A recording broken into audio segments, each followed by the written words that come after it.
Hello, everyone. Let's get straight into it, folks. Shravan, Pushya, who wants to go first? Yeah, I can go ahead. One of the more interesting games was the Manchester City game, I guess. Definitely robbed. That's my 100% clear opinion. Rob? Yes, Okay. there's no doubt about that. Just to begin with, right? So they concede an early goal, then Haaland does like a very, very good job hanging in the air and just equalizes.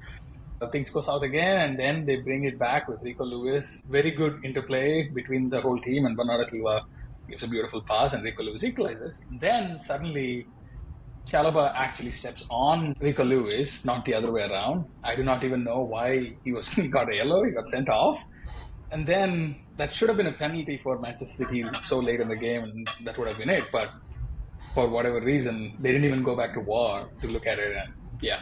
Manchester City definitely were You wrong. can't go to VAR on a second yellow.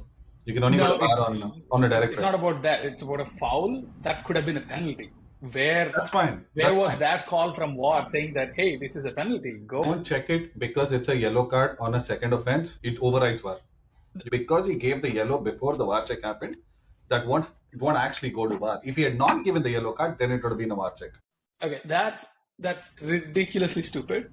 I It is have what to it is. say Also, I have to say this now, but I think Man City finally are getting things not going their way, and this is just beautiful. I hate that I'm saying this, but Liverpool have suffered because of this way too much in the past. There are other clubs that have suffered because of this, and it's just, I've told you this before also, right? Things even out eventually. Eventually, there's going to be a day where it doesn't go your way.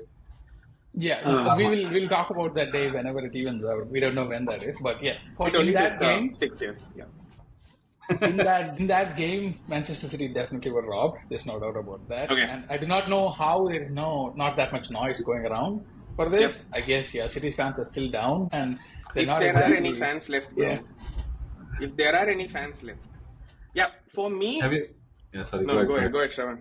No, I was just saying, have you guys seen that meme where there's like this overloaded train that's coming, like an Indian train, overloaded with people, and they're like, oh, all the City fans are going back to their old clubs. For me, the Man City game, like, forget about the game. Game happened. I mean, obviously, not a favorable draw. I am really starting to get pissed off, irritated by Pep's post-match conferences. Like this whole thing of, oh, we are playing well, we are playing awesome, not taking any, like almost like Pep the Saint, right? Pep the Saint should have come like 5 years ago, bro. 5 years ago. He couldn't wait to use that. Couldn't wait to use that shit. It is absolutely brilliant that he's going and saying that. One, it shows that he's gone into Jose Mourinho mode. I love it. I absolutely love it. It's showing cracks that I've not seen before. It is just absolute banter for me that he just seems to have given up. And he's like, yeah, team played well, yeah, fine, whatever. And then even with the Rico Lewis red card, he's like, oh yeah, it was a red card because of Rico Lewis. What do you mean by that? It's Rico Lewis. Like, what do you mean? Is it like something to do with the color of his skin? And I was like, no, it's Rico Lewis.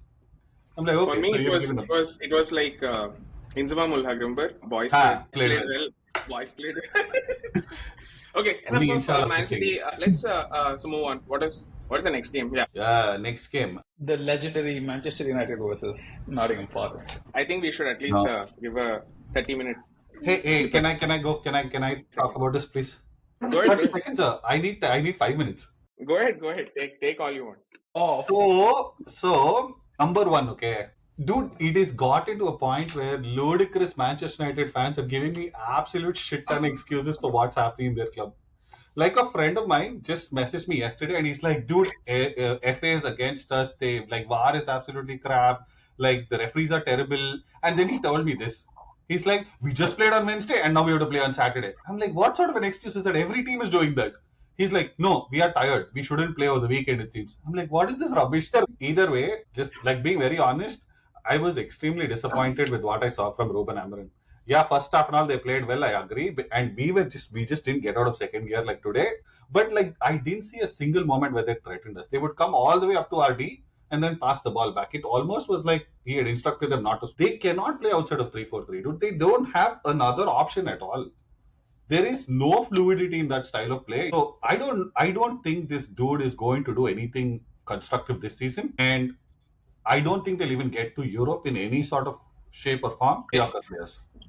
And I don't think it's an easy enough restoration job for him. It's 100%, bro, because I think they went too far deep for just a managerial change to kind of turn things around. What I feel here is, and I think you shared it, right? I think not qualifying for any European football next season may actually be what they need right now. Like, have fewer tournaments, try to clear out the junk if you possibly can, and then bring in some of his style, his game. He needs a preseason with maybe 70% of the squad out. Going back to the game, I would not put all of it on Amarim, because the goals were clear individual mistakes, like brain fart moments by Onana. Yeah. But yeah, all of them were Lenny Oro was useless.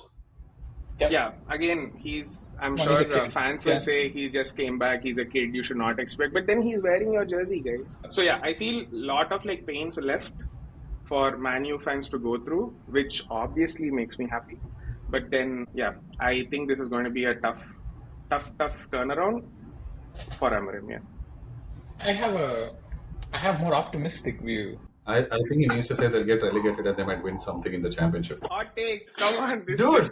They are much closer to relegation than they are to the top. They will be there are so many things that can go against Manchester United in the next 1 month.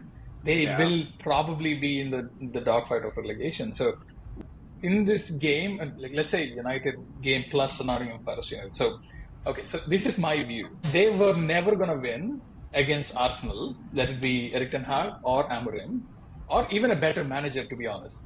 They were never going to get anything out of that Arsenal game, in my opinion. Okay? In the Nottingham Forest game, they showed some character. I'd never seen this weird lineup of Amad playing on the left wing back role, along with Garnacho, and Dalot as the right wing back.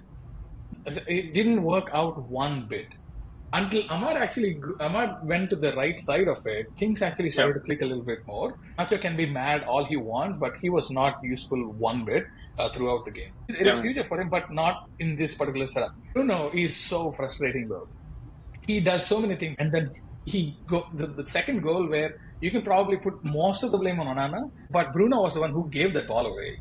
Yeah. But again, with Amad's cutback, Bruno scores this beautiful goal to make it 2-3, and things didn't go anything further than that, but he hits the post. It's this, they conceded early, and they showed character, and they came back, and then 2 quick goals just completely shut them away. And I thought that, this is over. But they did show some character in the middle of the game, all the way to the end. So I consider that as positive.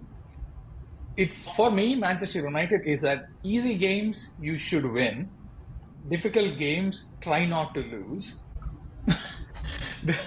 So that's my optimistic view. So he did have a decent enough win against smaller teams, and Arsenal win never going to happen.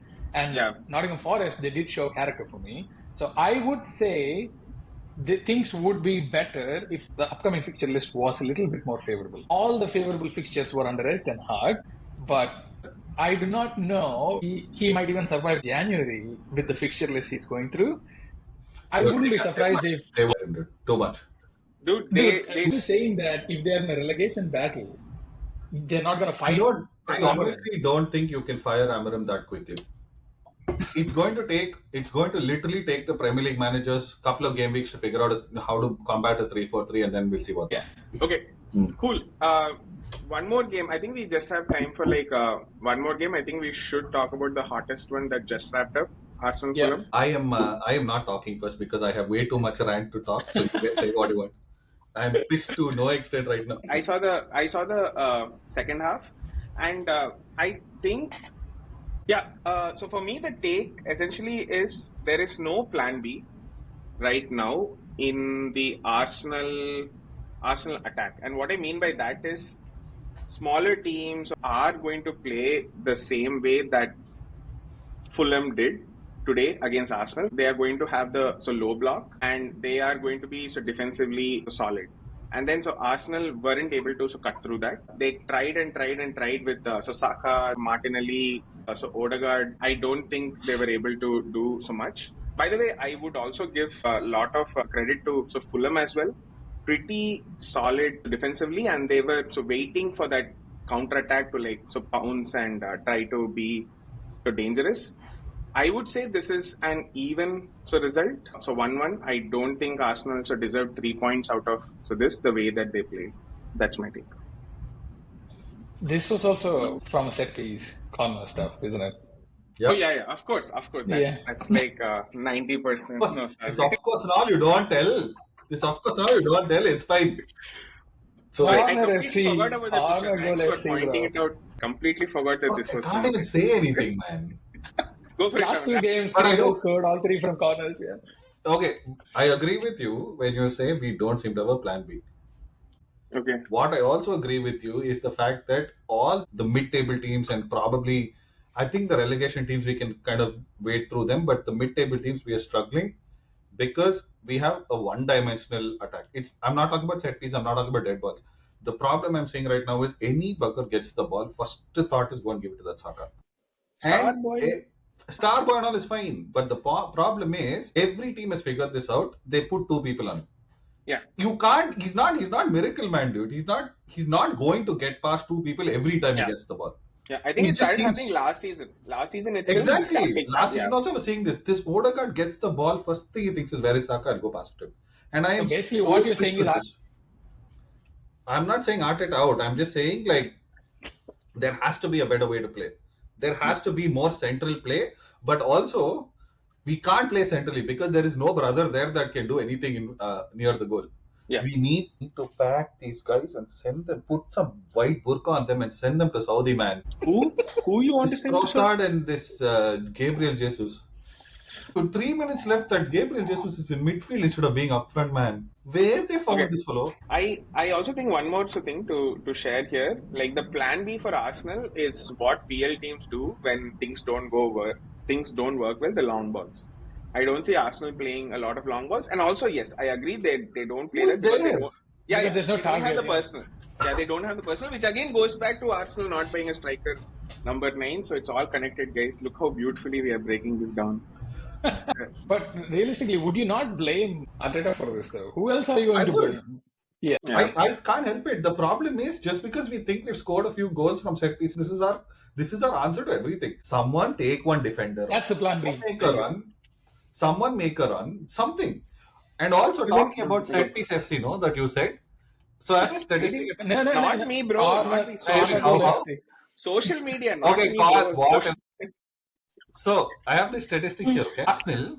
Good. Arsenal, Bring the apart from today's game, in this season alone, have relied on set pieces for 25% of their goals. Okay, we are 6th in the league compared to the dependency of other teams have on set pieces. Everton has 43% of their goals from set pieces. Crystal Palace has 33. Nottingham Forest has 31, which makes sense with Chris Wood. Manchester United have 29. For all the grief that they gave me over the weekend, Are you seriously comparing Arsenal with all the teams, whatever you have put together? I am saying Everton, Forest, Crystal Palace, Manchester United, they have no other way other than just putting some ball through the I'm corners just of saying this it's not a crime to score from corners. It's not the worst thing in the world that someone does this. It's not illegal to score the way we're scoring. When we didn't score, you were like, oh, we're babies, we're soft, we're this, we're that. Now when we score, you're like, oh, you have nothing else to do. Cool. I think that's it for the game week